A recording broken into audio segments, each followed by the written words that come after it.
The night was calm and quiet, the kind of stillness that lulled most people into a false sense of security. But Isabella Hart thrived in this stillness. She moved gracefully through the dimly lit alley, her heels clicking softly on the pavement. Her long, dark hair cascaded over her shoulders, and her piercing blue eyes scanned her surroundings with a calculated precision.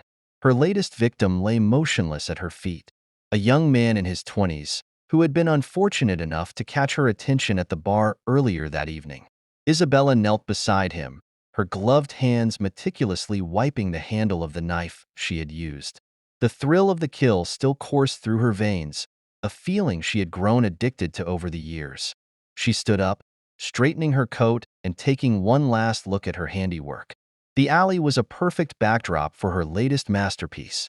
Shadows danced on the walls, playing tricks with the light from a distant street lamp.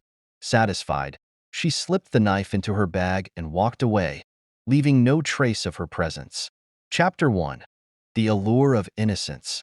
Isabella's childhood was the picture of innocence.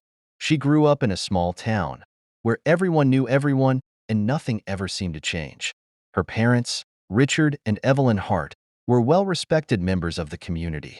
Richard was a successful lawyer, and Evelyn was a devoted stay-at-home mother. From a young age, Isabella was different. She was extraordinarily intelligent and observant, traits that her parents and teachers praised. But there was something else beneath the surface, something darker. Isabella was fascinated by death.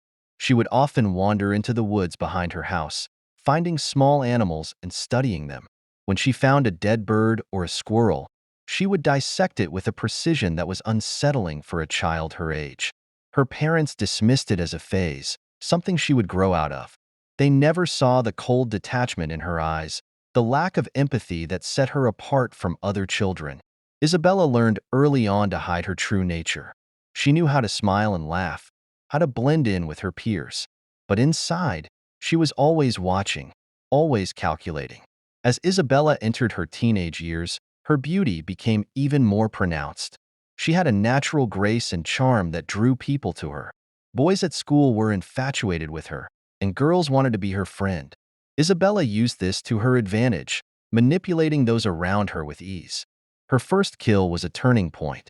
It was her junior year of high school, and a classmate named Mark had started paying too much attention to her. He followed her around, asking questions and trying to get close. Isabella felt threatened, not by him, but by the possibility of exposure.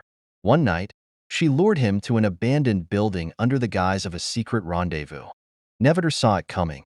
Isabella's precision was unmatched.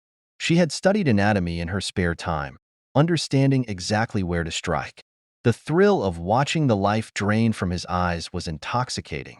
She felt a rush of power, a sense of control that she had never experienced before. She disposed of the body with the same meticulous care she used in her studies. No one ever suspected her. Mark was just another missing person, a tragedy in a small town.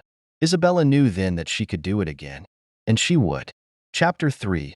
The Perfect Mask. College was a fresh start for Isabella.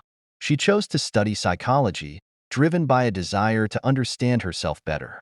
Her professors admired her dedication and insight, often using her as an example in their lectures.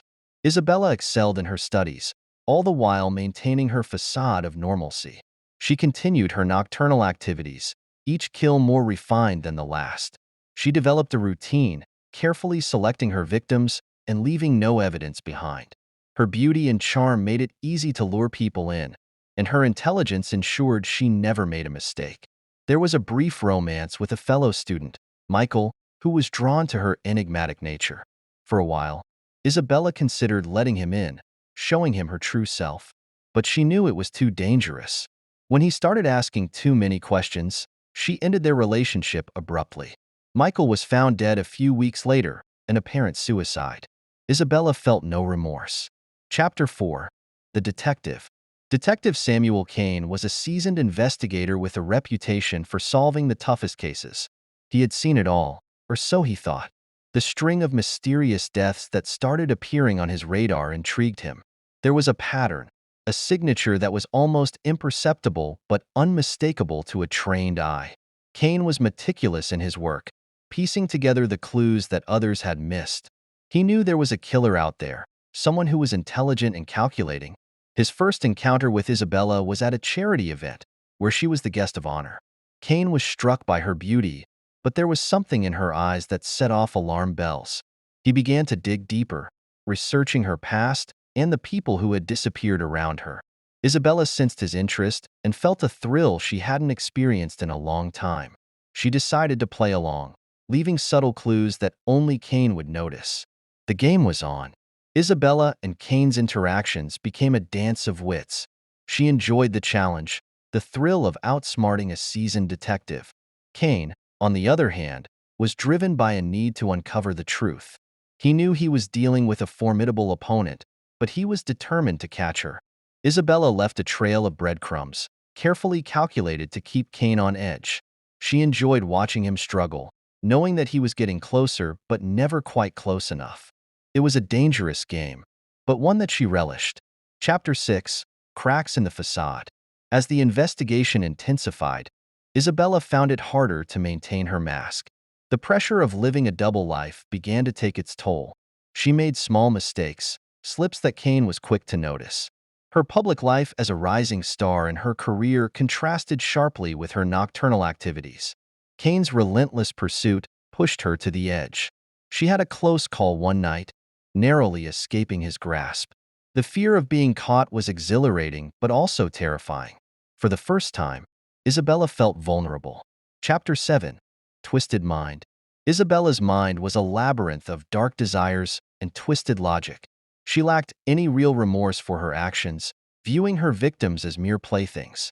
Flashbacks to her childhood revealed the pivotal moments that shaped her into the killer she had become.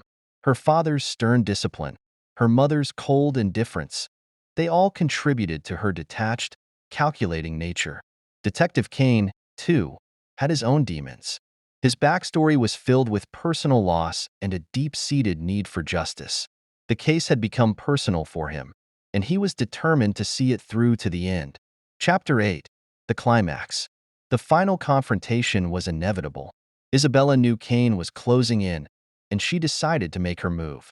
She orchestrated a scenario that would bring them face to face, a final showdown between predator and prey.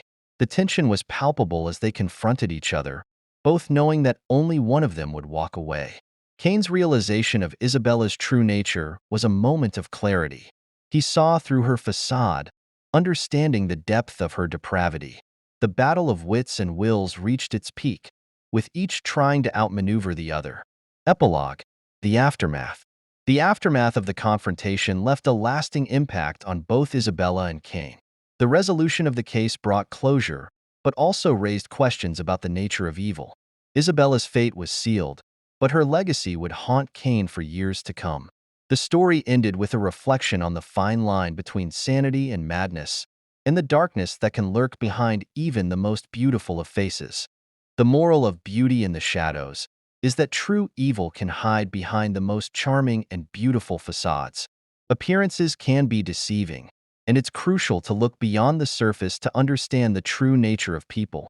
Additionally, the story highlights the relentless pursuit of justice and the personal sacrifices that come with it, demonstrating that dedication and perseverance can uncover even the most hidden truths.